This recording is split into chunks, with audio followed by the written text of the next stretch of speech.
Hey everyone, here's how to easily defeat the Horde in the runes tunnels in Fatekeeper. Now, this randomly turns into Dark Souls here, but the thing that we want to do is make sure that you've used your skill tree and put all those points into health, as that is super important here, and mix out your items and make sure you have all your healing items and anything that's going to give you lifesteal. Now, at the start of this, we're going to attack the wood right here, and a good way to deal with the enemies is actually just kicking them so you don't have to attack them multiple times.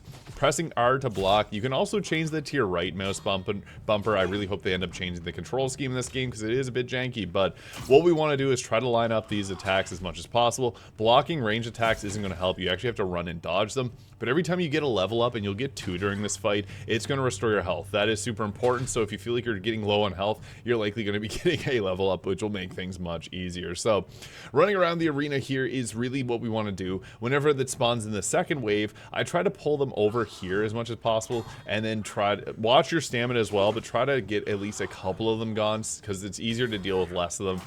Anytime your stamina gets down like that, just retreat. Don't do what I did here. I ended up getting another kill, but it was very greedy, and I took a hit, because you don't want to get hit. I ended up healing at this point and just went in for the attack here. You can stagger them with your attacks as well, so that can be a nice strategy to help deal with them, but they will get jobbered around like this. Trying to kick them into the pit is our #1 priority. Really great decapitations in this game, but the next wave comes from the right-hand side here, so again, we're just trying to line up as best of a clean shot that we can to kick them in.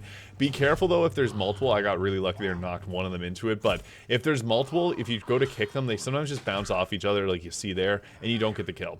Using left alt to also dodge away can also be really useful. I ended up getting hit with a really bad attack there. I had to retreat and then use my magic there to pull them in. That is another thing, is you can use your telekinesis and sometimes grab 2 of them at a time. I had an earlier run, I had to do this a few times because again, it's really difficult. I was able to kick 2 of them at a time. So you can get really lucky or really bad luck. And once you kill that final one there, if you took out the enemies, the same amount of enemies that I did earlier, you're going to get that 4th level up, which is a massive increase. So if this video is useful, please subscribe for more Fatekeeper content.